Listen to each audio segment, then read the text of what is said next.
Hello, everybody, and welcome back to another episode of the Impact Farming Show. Today, we have two amazing guests joining us, Chris and Cory from eMotors Direct. How are you guys? Doing really good. Happy to be here. Excellent. So we have an excellent episode in the works here, talking to the gentleman from eMotors. Before we dive into our conversation, Chris, Cory, can you tell our audience a little bit more about who you are, and then maybe roll right into who is eMotors Direct? Sure. My name is Cory Sudart. I'm the sales manager at eMotors Direct. I help the sales team as well as our technical support team and our order process team. So I look after a lot of that customer experience. eMotors Direct, we're an online marketplace for electric motors and electric motor control products, gearing products. And our goal is to really get the products that customers need into their hands with all of the information at their fingertips. We know farmers don't run on an 8 to 5 schedule. Sometimes that thing breaks down and it's the middle of the night. It's nice to be able to do that research, at least find out that there's one of those things available in my local city. And then I can kind of rest easy for the rest of the night knowing that I do have access to that product. Excellent. Hello, I'm Chris. I'm the CEO and lead technical support with eMotors Direct. So I've been in the motor industry for about 30 years and have a background in technical and sales. I help our technical team with all of our customers' technical questions, as well as negotiate new vendors to bring on the site on the platform, so we can offer customers like farmers new products and a lot wider range. Okay, excellent. So I wanted to have you guys on the show today for an interesting conversation about motors. But you know what? So much more than that. As we've all seen over the last couple of years, we've seen increasing energy costs. We've seen supply chain issues. And I imagine things aren't maybe getting cheaper or easier. So I'm excited for this conversation to talk about who you guys are, what you do, and really address some of those areas and your expertise for farmers. So you guys, as a company, serve a variety of industries, agriculture being one of them. Can you expand on the products that you offer that are targeted directly to farmers? For sure, we carry a full line of farm duty motors. So typical applications would be like a grain auger or a conveyor. And then we also get into more specialized products like feed augers, barn fan motors, those types of things. And obviously we carry that industrial range of motors too, which as these farms keep growing and becoming larger, do consume these large industrial style motors. They're not just the mom and pop farms anymore. We're seeing a lot larger entities buying bigger products today. Okay, excellent. So one of the things you guys really want to talk about is a recent buzz about the changes to motor efficiency, tongue twister. Can you guys share a little bit more about that one? For sure. So motor efficiency, no different than we see in the other places in the ag industry, like your tractors on the farm. They've had to go from tier 1 to tier 2, tier 3, now tier 4 engines to become more efficient, less pollution, all that kind of stuff. Motors are no different, except we get pushed to energy efficiency. So whatever we put into the motor, if we put in 1 kilowatt hour of power into a motor, we expect to get as much energy out of that as we can, or as much work out of that as we can. So our industry really pushes to make motors as efficient as possible. For most of us, most provinces, the power grid can only handle so much. So if we don't have energy efficient motors, which consume a lot of our energy, we're going to hurt the grid or take out some other effect. So the push is to really make motors as efficient as possible. Excellent. So let's talk about a subject that we all love, the increasing cost of electricity. We were chatting a little bit before the episode, and it's only going up, and it's only going to continue to go up. So do you have any advice for farmers on how to compensate for this? Chris, you want to take that one? Yeah, for sure. So newer motors are becoming more and more efficient, like Cory was saying. So instead of repairing older motors, it might be better for farmers to invest in newer, more efficient motors. This will help keep their electrical usage down and keep things more efficient on the farm. Power is just going to keep going up and up, like you said. So I think people have to be smart on what efficient products they buy and what efficient processes they're using. Fantastic. Okay. So, okay, that is great on efficiency and a good note there. One of my questions for you guys, as you'll know, you work with farmers all the time, is downtime. Something breaks down. And if you guys know agriculture like I do and our audience does, we can't afford downtime, right? Like harvest is this window, your weather's good, barn fans working, things spoiling, whatever the industry is, right? We can't have downtime. And I mean, in some industries, it's devastating. Okay, quick question for you. Over the last couple of years with supply chain issues, we've seen some huge wait times for replacements. And I know you guys know all about that. And it doesn't make sense for farmers to keep one of everything on hand financially. So do you want to talk to spare inventory and balancing that with keeping costs manageable? Yeah, for sure. I think, if we look at our industrial clients who run the best efficiencies in their industry, they really use tools like asset management tools. So that really begins with taking an inventory of all the products you have, knowing which ones are readily available off the shelf and which ones aren't, and then keeping, proper maintenance records, which is not something that has been common in the farming industry. But again, as the farms become more and more robust and more industrialized, keeping track of these things is pretty important. Motors have a lifespan of in a say 24-hour a day application, anywhere between say 3 and 8 years, depending on the environment. So if I know that I installed it in 1995 and I've used it for XYZ hours, boy, I should be really looking at that product to maybe replace it or upgrade it. It just gives you a better idea of where your products are at in that. Also, in the farming industry, it's kind of tough because we only use, say, an aeration fan for drying our grain. We only use that fan for a small portion of the year. So making sure that we maybe test run it in the middle of summer in that, June, July, make sure it ramps up. There's no mice in it, that kind of a thing. We've all been there where you go to fire it up after you got the crop in the bin and it's like, oh no, now my fan's not running. Now what do I do? Aeration fans are kind of tough. They're an OEM style product. They're not necessarily off the shelf. So those types of things we'd want to prepare for, and maybe that might be a good thing to have as a spare. I think the other thing that we look at with industry is standardization. So I know it's not always possible, but if we're setting up, say a grain drying application, we might want to try and buy all the same brand of grain drying fans, even though it might cost us a little bit more. Then I could maybe carry one spare motor that would fit 8 different fans that I have. So some of those little tricks and tips can really help us manage our spares to not need one of everything, to your point. Okay, fantastic. I know when the pandemic hit and they were talking about all the supply chain issues, I'm like, okay, Anthony, we need one of every part. And of course, right, that could get pretty expensive and not so practical. So I love that you touched on that. So farmers tend to have their preferred brands, and we know about supply chain issues. If somebody's preferred brand is out of stock, what are the options for farmers with you guys? Well, and that's the great thing with our site, because we have a great cross-reference tool. So if you have a particular motor, you Google that, you come to our site to find it, and it's out of stock. It might be like 10 weeks away.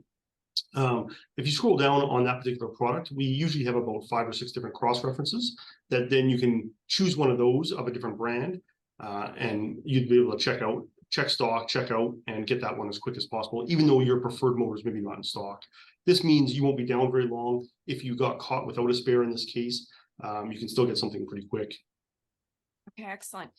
And that's the neat thing. Typically, farmers might use the local mom and pop. And with you guys, you're really revolutionizing engine motor shopping online, right? That's your whole thing. So that's really neat. If a farmer is like, okay, I need this, they go to your website, they search. And like you said, Chris, then they can cross-reference to different parts, right? For sure. And we have a technical team of about 5 or 6 people that if they have questions, they can ask us if they're not sure about the cross-reference or have any questions about it. Okay, fantastic. Hey, Chris, actually, I want to just ask you a quick question because you have a neat story going back, and I should have asked you this earlier. You guys have been in business a long time, and then I think second generation came in. You had the idea looking for dirt bike parts that you wanted to do something similar with motors. Is that correct? Yeah, so that's kind of how eMotors started. My father started a bricks and mortar electric motor repair facility in 1975, and my brother and I took that over about 15 years ago. And then as more online businesses have come on and made it easier in our personal life, whether it's Amazon or Costco online or different online entities, we found that everything in our industry could be put online and make it a lot simpler for the customer. They can search 24 hours a day, they can find stock levels, get their pricing, and do all that stuff after the hours of 5 o'clock all night. So whether they're maybe an electrical contractor that works all day, or a farmer, or somebody that just needs to search after hours, they can do all that online with the convenience of an Amazon. Okay, excellent. I should have asked you to expand on that before, because as an entrepreneur, a farmer, everybody in the audience, we're all multi-generational businesses, and I always find those stories neat. So thanks for sharing that. Okay, let's go back to a little bit of technical stuff. You wanted to talk about motor overload, and our audience will totally resonate with this. Do you have any advice for farmers to get ahead of motor overloading? I think just understanding what you have. I'm from the farm as well, and I remember out of necessity having to modify things or upgrade things. But we do have to understand the implications of that. So if I have a small, say, mill for grinding grain, and I'm like, oh, I need to up my capacity a little bit, it's not as easy as just putting a new motor on. We have to look at the whole implications of that. So if I put a larger motor on to do more work, oh, can my contactor size handle that? Can my wire size handle that? Maybe my motor's connected to a gearbox. Does it have the capacity to handle more load? So we really want to look at those types of things. Again, we see it in industry as well as in farming. As the company grows, if we look at a small factory, most of them were designed to run 8-hour shifts. But then as the company grows, all of a sudden they're running 2 8-hour shifts. Is the equipment made to handle that?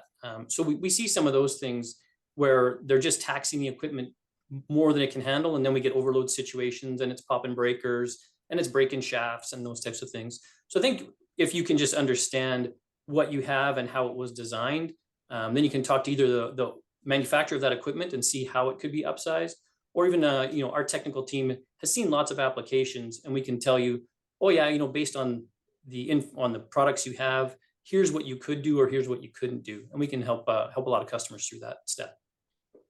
Okay, excellent. Okay, now here's a common question on the farm. And it's funny that we're having this conversation. I interviewed somebody right before you guys. My husband texted me, he said, I think the tranny just blew on the tractor. So here we are, fix it or replace it. And a lot of farmers, it's always that balance, right? When do you stop fixing something and when do you just replace it? So do you want to share your thoughts on what you guys think on that? Yeah, there's so many factors that come into play. Most people just consider the initial price of repair versus replace. So a new one is $2,000 and you can have it repaired for maybe $1,200, but there's a lot more to that. Usually a repair wouldn't include new windings. So you'd still have the old copper windings of whenever that motor was made, and the old motor wouldn't be as efficient. So back to what we were talking about a little while ago about efficiency, that old motor is probably going to be anywhere from 1 to 5% less efficient, which is going to impact your power costs. So the initial purchase price of a motor and the repair of that life of that motor is only about 3% of the overall cost of the motor. 97% of your motor is power costs. So it's so important that you pick the most efficient option, depending on price of repair versus new, or lead times, and a lot of other things. But if you're just talking apples to apples and you can save a couple $100 repairing your motor, you're probably better buying a new, more efficient motor if that's the case. Okay, excellent.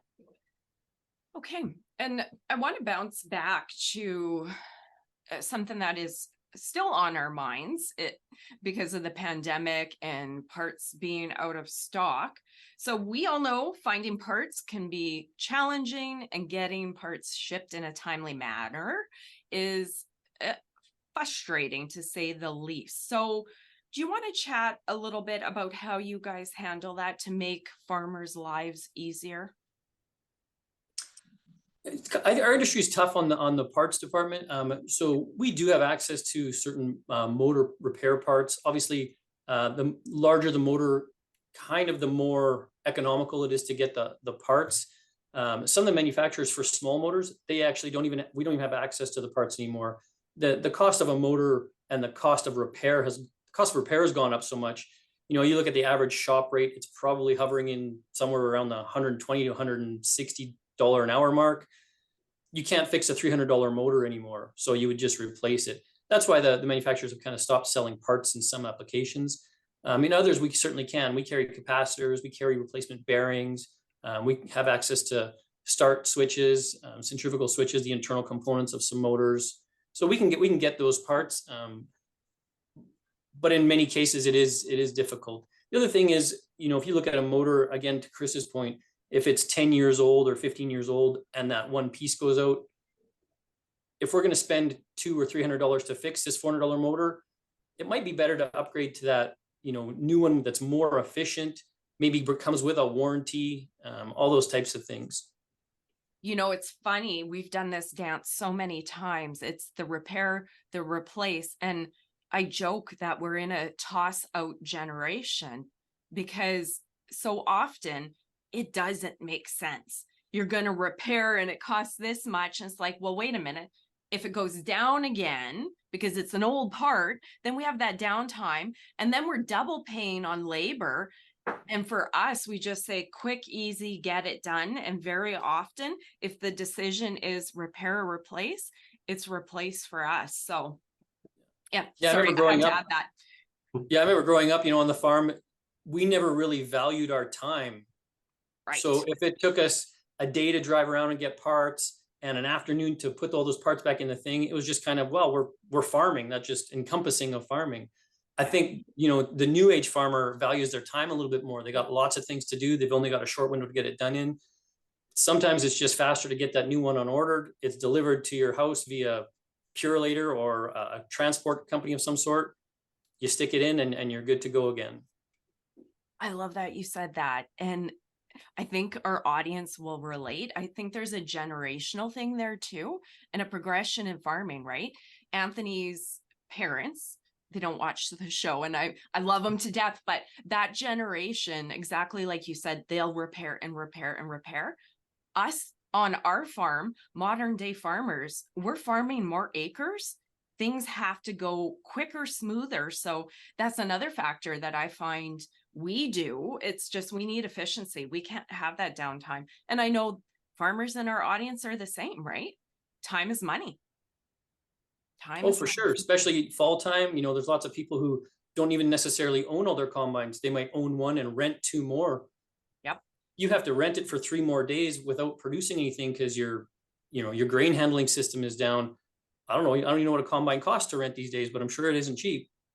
Yeah, there you go. Just a spiral, right? Paying staff, all of that stuff. It's not even just that small decision.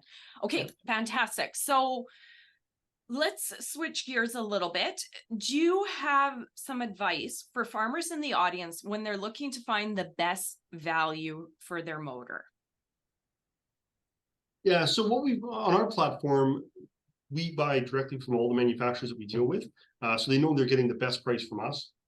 Whereas in the rural parts of Canada, sometimes a certain product or a certain part can go through 2 or 3 middlemen.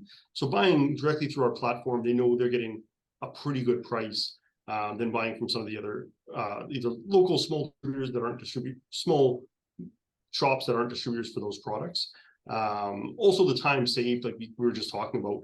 So a farmer or a customer could go on, spend 20 minutes, find what they're looking for, find the best price on our site, and they wouldn't have to drive around all day, to Cory's point.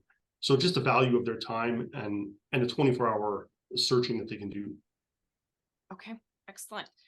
Here's another headache that farmers have, and we've experienced this as well.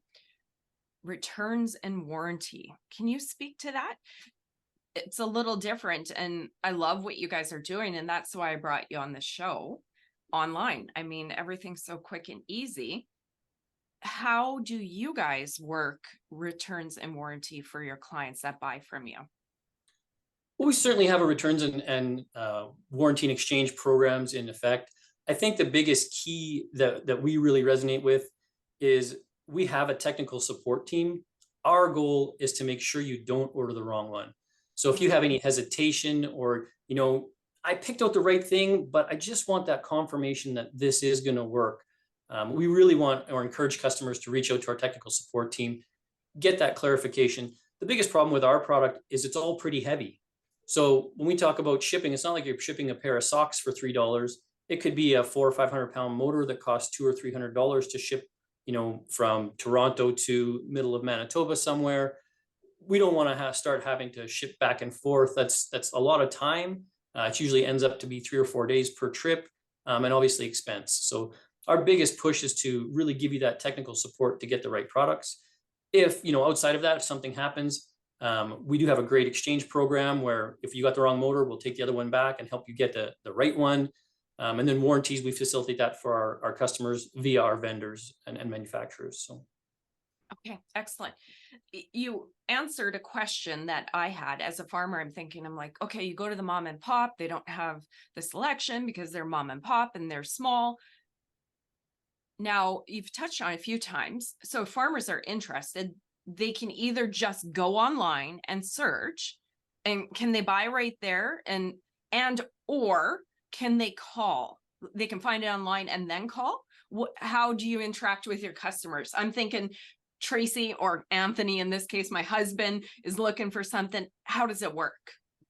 For sure. Depending on your technical background, you can definitely go on our site 24 hours a day, find your product on your own. Okay. And check out just using a credit card. Your item will be processed, your order will be processed the next morning and then shipped the next day. So you'd hopefully receive your item in the next 1 to 3 days, depending where you're located in Canada and where the item is coming from.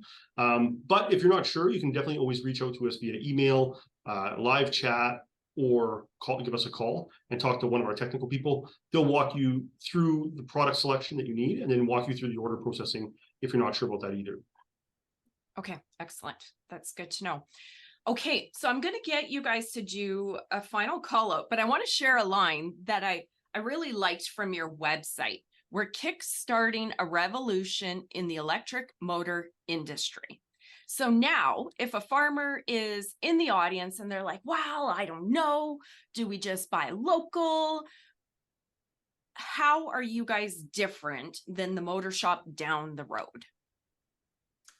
I think one of the differentiators is the quantity of brands we carry. If we look at most traditional bricks and mortar shops, they have 1 or 2, maybe 3 brands that they carry. We carry upwards of 20. Wow. So it's pretty easy for you to go on the website and look, maybe Balder might be your preferred brand, but there's 5 other or 6 other brands of motors that fit in that exact same category. You might get a Leeson or a Tico or whatever. You can shop for them all right there, compare the value, compare the delivery times. It's all in one place for the customers. They don't have to look around very, very far to find those things. Excellent. So if I call you the Amazon of motors, will we get sued? Hopefully not. Okay, let's hope not. Hopefully Jeff Bezos is not watching, okay? I take that as I'm flattered that somebody would refer to us as an Amazon. I think the one thing we bring that Amazon doesn't is truly our technical support team. One of the things that I get frustrated on buying online is I find the right product or I think I have the right product I can see the price, I can see where it is, but I got that one question that before I pull the trigger, because I'm just not quite sure. And most of these sites, there's nobody to call. So that's one of the things we've really tried to push and bring to the forefront is we are accessible. You know, you can chat with us, you can email us, and certainly you can give us a call to answer that one question to help you through your buying process. Okay, excellent. Gentlemen, I have really enjoyed this chat. My goal, as our audience knows, is to bring people and companies that will impact farming operations. And I love what you guys are doing. And I love the time we spent chatting not only about you guys and motors, but also some of the things that farmers are concerned about, right? Replacement time, availability, energy costs. So there was a lot of great value added information in there. So I will give you one last chance here to just give some information, the website name, phone number, if farmers want to connect with you guys and learn more. For sure. So our website is eMotorsDirect.ca. You can reach us at 1-800-890-7593. Any of our technical support staff can help you out and walk you through purchases or whatnot. Feel free. We have tons of resources on the website, a knowledge base, blog articles. We have some actually interesting tools around energy efficiency. There's a energy efficiency calculator. So you can kind of put in your motor specs and what you're currently paying for power and figure out that payback timeline to pay off that, more efficient motor and if it was worth the purchase. So there's some pretty neat things on there for the average user. Perfect. So I think if you're not even interested in buying a motor right now, I think just come check out the site, come check out all the knowledge, search around, play with it. And then next time you do need something, you can see how easy it is to purchase and check out. Fantastic. I will put all those links and information in the show notes for anyone watching. Of course, go to farmmarketer.com, Impact Farming, find this episode. Bottom of the page, you'll find all the links and information. Cory, Chris, thank you guys so much for your time. I appreciate you sharing more about eMotors Direct. Thank you. Thanks, Tracy. Appreciate it. Thanks for your time.